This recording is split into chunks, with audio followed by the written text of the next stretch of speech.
શ્રી સ્વામિનારાયણ ભગવાનની જય, અક્ષર પુરુષોત્તમ મહારાજની જય, ગુણાતીતાનંદ સ્વામી મહારાજની જય, પ્રમુખ સ્વામી મહારાજની જય, મહંત સ્વામી મહારાજની જય, પ્રમુખ સ્વામી મહારાજ શતાબ્દી મહોત્સવની જય, લંડન મંદિર રજત જયંતી મહોત્સવની જય.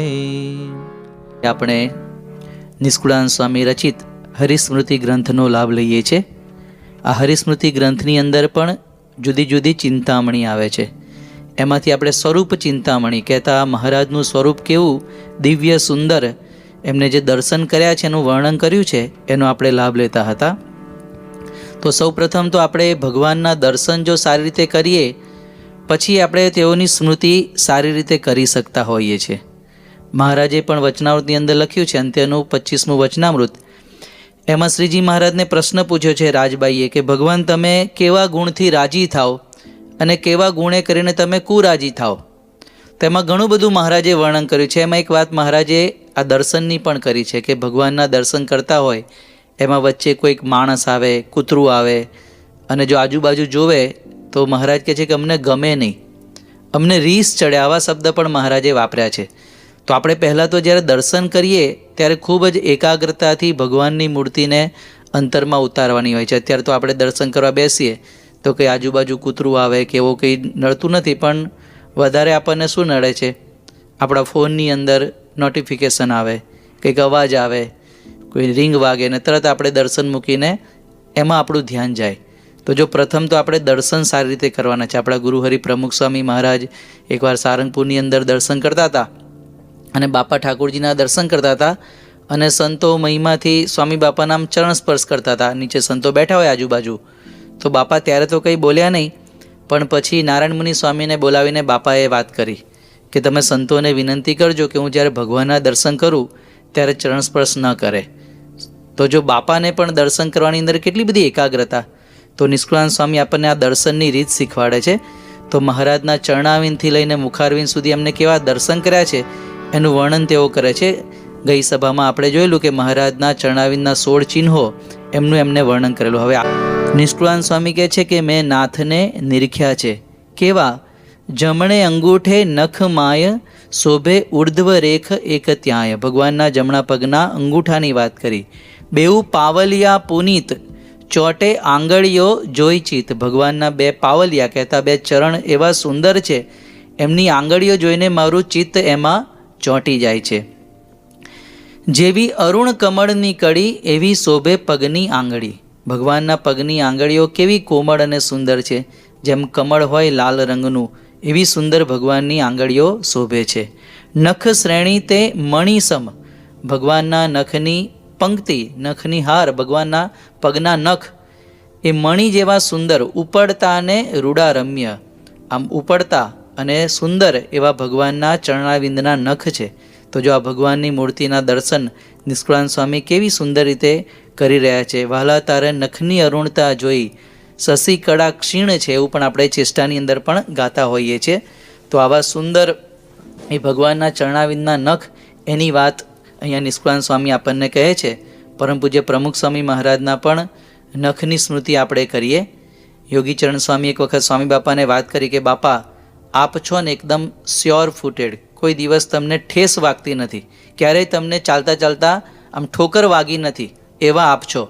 પણ એક વખત એલેની અંદર આપ આવતા હતા અને એક કિશોર બારણું પકડીને ઊભો હતો અને આપ નજીક આવ્યા અને એને એકદમ પ્રેમ આવી ગયો અને એકદમ આપના દર્શન કરવા આમ ધસી આવ્યો. એમાં પેલું સ્પ્રિંગવાળું બારણું હતું એ છટક્યું અને આપના પગના નખની અંદર આપને ઈજા થયેલી, વાગેલું. એક વખત આપને આવી રીતે વાગેલું, બાપાનો નખ પણ આમ કાળો કાળો થઈ ગયેલો અને ઘણું બધું લોહી પણ તે વખતે બાપાને નીકળેલું. તો એક નખની સ્મૃતિ, આમ બહુ સારી સ્મૃતિ નથી પણ આપણને એક વિશેષ સ્મૃતિ થાય એના માટે એક પ્રસંગ આપણે જોયો. હમણાં અહીંયા આપણે બાપાનું જીવન ચરિત્ર વાંચીએ છીએ, એમાં પણ સુંદર પ્રસંગ આવ્યો. 1974માં બાપા ગાડીમાં ઉતારેથી સભામાં આવતા હતા અને સમય બચાવવા બાપાએ ગાડીમાં જ નખ કાપી લીધા, હાથના નખ, પગના નખ. તે વખતે ગાડીમાં રાજેન્દ્ર નામનો એક યુવક હતો.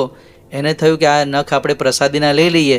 એને શોધ્યું, ઘણી તપાસ કરી પણ એને નખ મળ્યા નહીં. પછી ત્યાં સભા ચાલતી હતી તે વખતે એને સ્ટેજ ઉપર બાપાની બાજુમાં પેલું આવું માઇક્રોફોન હતું, એ આમ વારે ઘડીએ નીચું થઈ જતું હતું, તો એને માઇક્રોફોન પકડવા માટે ત્યાં બાજુમાં બેસાડ્યા. તો તે વખતે એને જોયું કે બાપાએ પગના નખ તો એકદમ ઊંડાણથી કાપ્યા છે, નખ કેમ મને આમ મળ્યા નહીં. પછી એને પૂછ્યું પણ ખરું, બાપા તમે આટલા ઊંડા ઊંડા નખ કાપો છો તો તમને દુખે નહીં? બાપા કે આપણે જાતે કાપતા હોઈએ એટલે વાંધો ના આવે, કશું થાય નહીં. પછી બાપા એમને કહ્યું કે આપણે આ નખ ને બધી પ્રસાદીમાં પડવું નહીં, આપણે તો ગુરુની આજ્ઞા પાડી લેવી. એમ કહીને બાપા કે આપણે સાધુ થઈ જવું. અને બાપાના એક વચને પછી એ રાજેન્દ્ર પોતે જ્ઞાન યજ્ઞ સ્વામી બની ગયા. તો આવો પણ એક નખનો પ્રસંગ આપણે સાંભળ્યો. એક વખત બાપાના પગના નખ બાપાએ કાપીને આમ ગટરમાં નાખી દીધા. તો કોઈ ભક્તે કીધું કે બાપા અમને નખ આપવા જોઈએ ને, આ ગટર બ્લોક થઈ જશે. સ્વામી બાપા કે આ નખ તો અનંત જન્મોની ગટરને, બ્લોક થઈ ગયેલી ગટરને પણ ખોલી નાખે એવા છે. તો પ્રમુખ સ્વામી મહારાજના પણ આવા સુંદર નખ, એના દર્શન આપણે કરેલા છે. નિષ્કુળાનંદ સ્વામી આગળ વર્ણન કરે છે કે અંગૂઠા આંગળીઓ બહુ સારી, જોઈ અંતર લિયો ઉતારી. આંગળી અંગૂઠા ઉપર શોભે ઝીણા રોમ સુંદર. શ્રીજી મહારાજના અંગૂઠા અને આંગળી ઉપર નાના નાના સુંદર રૂવાડા પણ, એનું પણ વર્ણન નિષ્કુળાનંદ સ્વામીએ કહ્યું છે. ફણા તણા લાંક જોઈ શોભે ઘૂંટી ઘણું દોઈ. ફણા એટલે પગની જે પેની, જે આપણે કહીએ ને એન્કલ, ઘૂંટી અને આંગળી એની વચ્ચેનો જે વિસ્તાર હોય એને ફણું કહેવામાં આવે છે. અને ફણાનું લાંક એટલે કે વળાંક, એ જે પગની એન્કલ અને આંગળી વચ્ચેનો જે ભાગ છે એનો વળાંક એટલો સુંદર છે, એ જોઈને પણ મારું મન એમાં લોભાઈ ગયું છે. શોભે ઘૂંટી ઘણું દોઈ. બંને જે ઘૂંટી કહેતા બંને એન્કલ, એ પણ ભગવાનના ખૂબ જ સુંદર શોભે છે. ગોળ રંગ ચોળ બે પેની. પેની એટલે એડી, હીલ આપણે કહીએ ને, તો એ પણ ખૂબ જ સુંદર ભગવાનની શોભે છે.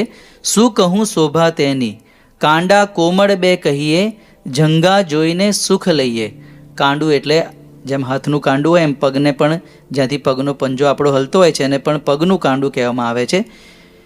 જંગા જોઈને સુખ લઈએ. જંગા એટલે થાઈ, સાથળ, એનું પણ વર્ણન, એના પણ દર્શન એમને સુંદર કર્યા છે. પિંડી સરખીને સુવાળી, નડી લાગે છે રૂપાળી. પિંડી એટલે જે આપણા ઘૂંટણથી નીચેનો પગ છે એનો પાછળનો ભાગ, કાફ આપણે કહીએ છીએ, એ પણ ભગવાનની પિંડી પણ એકદમ સુહાળી અને સરખી છે. નડી એટલે આગળનો ભાગ, જે કાફનો આગળનો ભાગ, એ પણ ખૂબ જ રૂપાળો લાગે છે. તો ભગવાનના પગના આવા સુંદર દર્શન અહીંયા નિષ્કુળાનંદ સ્વામીએ કર્યા છે. એનું સુંદર વર્ણન અહીંયા કર્યું છે. શ્રીજી મહારાજના પગ ચરણાવિંદ કેવા, હરિચરિત્રામૃત સાગરની અંદર વર્ણન આવે છે કે ઝીણાભાઈ દરબાર એક વખત મહારાજના ચરણાવિંદ ઉપર ચંદનની અર્ચા કરી, પછી પગ ઉપર કરી, પગના તળિયા ઉપર કરી, પછી મહારાજને કહ્યું કે મહારાજ તમારા ચરણાવિંદ મને છાતીમાં તમે આપો. અને મહારાજ એમની છાતીની અંદર ચરણાવિંદ આપ્યા. અને મહારાજના જે ચરણના ચિહ્નો, એ પણ ત્યાં એમને સુંદર દર્શન થયા. તો એવું સુંદર વર્ણન આવે છે. ભગવાનના ચરણાવિંદ, ભગવાનની ચાલ પણ કેટલી મોહક હશે. એક વખત મહારાજ આવી રીતે વિચરણ કરતાં કરતાં મેમકા ગામની અંદર સંવત 1860ની સાલમાં પધારેલા. તે વખતે ત્યાંના જે અજાભાઈ પટેલ, એ પોતે એક ખૂબ જ એવા યુવાન અને કવિરાજ ગજા ગઢવી એમને લઈને ત્યાં આવ્યા. અને એમને કહ્યું કે અમારા સ્વામિનારાયણ ભગવાન આવ્યા છે, તમે દર્શન કરવા માટે આવો. હવે આમને તો કંઈ સત્સંગ હતો નહીં, પોતે બહુ બુદ્ધિશાળી મોટા કવિરાજ હતા. એમને કુતૂહલતાથી આવ્યા કે આ કોણ છે સ્વામિનારાયણ, ચાલો જોવા તો જઈએ. તે વખતે મહારાજ આમ નદીમાં સ્નાન કરીને આવતા હતા. અને શ્રીજી મહારાજની સુંદર ચાલ જોઈને એ મહારાજના સ્વરૂપમાં લોભાઈ ગયા. એટલા બધા લોભાઈ ગયા કે મહારાજને સમર્પિત થઈ ગયા, પોતે સાધુ બની ગયા પૂર્ણાનંદ સ્વામી. અને મહારાજની ચાલ ઉપર એમને પણ ખૂબ જ સુંદર એવા કીર્તનો પણ લખ્યા છે. આપણે પણ મહારાજની ચાલના પણ એવા ભજનો સાંભળ્યા છે, દેખોરી સખી હમરે પિયાજી કી ચાલ વગેરે વગેરે. તો શ્રીજી મહારાજના ચરણાવિંદનું આવું સુંદર વર્ણન, અને ભગવાનની પિંડી એ પણ કેવી કોમળ અને સુંદર, એનું પણ વર્ણન કર્યું છે. બાપાની પણ પિંડીના દર્શન, ચરણાવિંદના દર્શન આપણને ઘણીવાર બાપા દંડવત કરતા હોય ઠાકોરજી આગળ, અને આજુબાજુમાં આપણે બેઠા હોય ત્યારે થાય. સ્વામી બાપા નદીમાં સ્નાન કરે, ઉતાવળી નદીમાં જળજલની વખતે, ત્યારે પણ આમ કછોટો વાર્યો હોય ત્યારે પણ આપણને બાપાના ચરણાવિંદના ઘૂંટણના બધા દર્શન થાય. તો એવી સ્વામી બાપાની પણ ઘણી આપણે સ્મૃતિ કરેલી છે. બાપાની પિંડીની સ્મૃતિ કરાવે એવો એક પ્રસંગ 2001ની સાલમાં પ્રમુખ સ્વામી મહારાજ અમદાવાદની અંદર હતા. અને મણિનગરની અંદર આપણું મંદિર બનવાનું હતું, એની જમીન ઉપર વિધિ હતી, એની એક સભા હતી. બાપા ત્યાં પધાર્યા, જમીન પર વિધિ કરી, પછી સભા માટે પ્રમુખ સ્વામી મહારાજ ત્યાં મંચ ઉપર જતા હતા. તો મંચ ઉપર જતાં પહેલાં કેટલાક મહેમાનો ત્યાં આવેલા, નરહરિભાઈ, અમીનને વગેરે. તો એ બધાને મળવા બાપા ઊભા રહ્યા અને 10-15 જણને મળ્યા અને સ્વામી સ્ટેજ ઉપર પહોંચ્યા.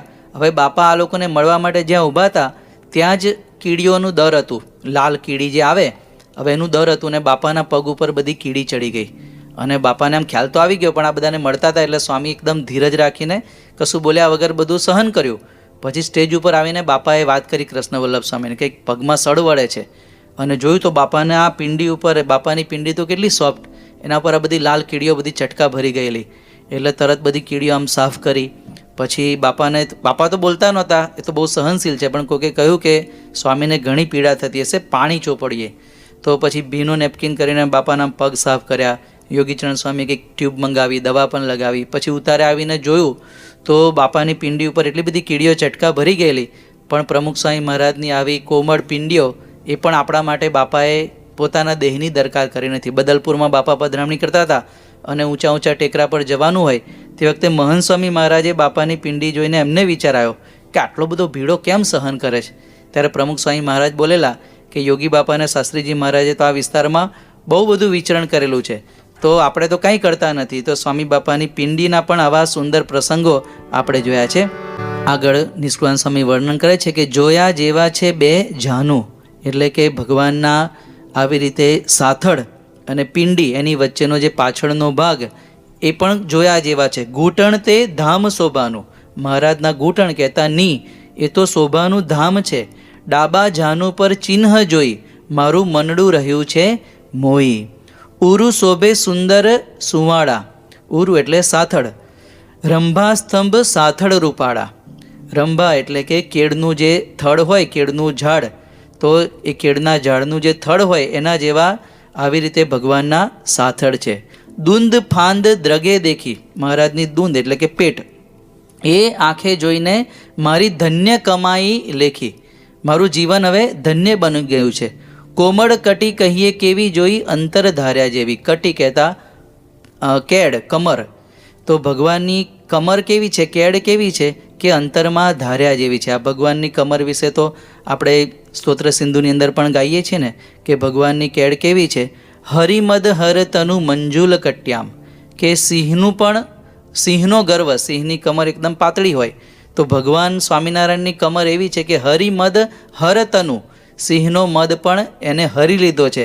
તો ભગવાનની આવી સુંદર કમર, કેડ હતી. પેરી વડ દઈ પછેડી નાથ, મારું મન બાંધ્યાની બેડી, ભગવાન જ્યારે આમ કેડ ઉપર ધોતિયું પહેરે ત્યારે આમ જે ઓટી વાળે ને એનું સુંદર વર્ણન અહીંયા નિષ્કુળાનંદ સ્વામીએ કર્યું છે. તો ભગવાનના ઉદરનું વર્ણન, કમળનું વર્ણન અહીંયા નિષ્કુળાનંદ સ્વામી કરે છે.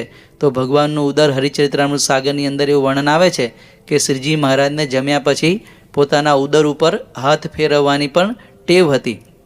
પોતે તો ભગવાન હતા પણ જ્ઞાતિએ કરીને પોતે બ્રાહ્મણ કુળની અંદર જન્મ ધારણ કરેલો, તો મહારાજને આ પ્રકારની એક ટેવ હતી કે જમ્યા બાદ ભગવાન પોતાના ઉદર ઉપર હાથ ફેરવતા. પ્રમુખ સ્વામી મહારાજના પણ ઉદરના આપણે અલૌકિક દર્શન કરેલા છે. સ્વામી બાપાને જ્યારે સંતો હસાવે, કૃષ્ણપ્રિય સ્વામી હોય કે બીજા કોઈક એવા હરિભક્તો, ત્યારે બાપા જ્યારે હસે ને ત્યારે સ્વામી બાપાનું પેટ, ઉદર, એના એટલા સુંદર દર્શન આપણને થતા કે સ્વામી બાપાનું પેટ એકદમ આમ હલે અને બાપા એકદમ ખડખડાટ હસે, તેવા પણ આપણે પ્રમુખ સ્વામી મહારાજના દર્શન કરેલા છે. અને પ્રમુખ સ્વામી મહારાજનું તો ઉદર કેવું કે એમના ઉદરની અંદર હજારો લાખો હરિભક્તોની વાતો એમાં સમાઈ ગઈ, પણ કોઈ દિવસ બાપાનું પેટ આપણા પેટની અંદર છે ને વાત ના સમાય.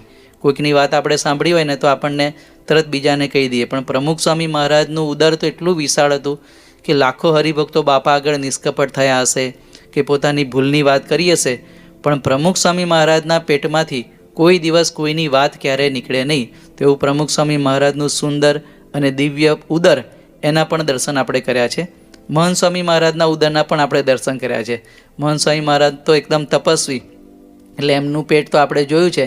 એક વખત સ્વામીને પૂછ્યું મહંત સ્વામી મહારાજને કે અમુક ઉંમર થાય ને તો બધાનું પેટ આમ થોડું બહાર આવી જાય, તમારું પેટ કોઈ દિવસ બહાર ના આવ્યું? તો મહંત સ્વામી મહારાજ કે બહાર આવ્યું નહીં, આવવા દીધું નથી. એટલી બધું એમને આમ પોતે ઉપવાસી, એટલા બધા સંયમવાળા. તો મહંત સ્વામી મહારાજના પણ આવા ઉદરના આપણે દર્શન કર્યા છે. નિષ્કુળાનંદ સ્વામી આગળ વર્ણન કરે છે કે ઊંડી નાભી ગોળ ગંભીર, જોઈ જીવ ધરે છે ધીર. પેટ રૂડું ને રૂપાળું, પીપળ પાન સમ સુવાળું. ભગવાનની નાભીનું વર્ણન કર્યું, ભગવાનના ઉદર, ભગવાનનું પેટ પીપળના પાન જેવું સુંવાળું, તેમાં ત્રિવડી પડે છે. ભગવાનના પેટની અંદર આવી રીતે 3 વડ પડતા એનું પણ સુંદર વર્ણન નિષ્કુળાનંદ સ્વામીએ કર્યું છે. તો નિષ્કુળાનંદ સ્વામી આવી રીતે મહારાજની મૂર્તિનું ચરણાવીનથી લઈ અને આગળ ઉપર વર્ણન કરે છે. તો આપણે પણ ભગવાનના દર્શન જ્યારે જ્યારે કરીએ તો આવી રીતે ખૂબ જ એકાગ્રતાથી સુંદર રીતે ભગવાનના એક એક અંગના દર્શન કરી અને મહારાજની મૂર્તિને આપણા અંતરમાં ઉતારીએ, એ જ આજના દિવસે ભગવાનના ચરણોમાં પ્રાર્થના. શ્રી સ્વામિનારાયણ ભગવાનની જય.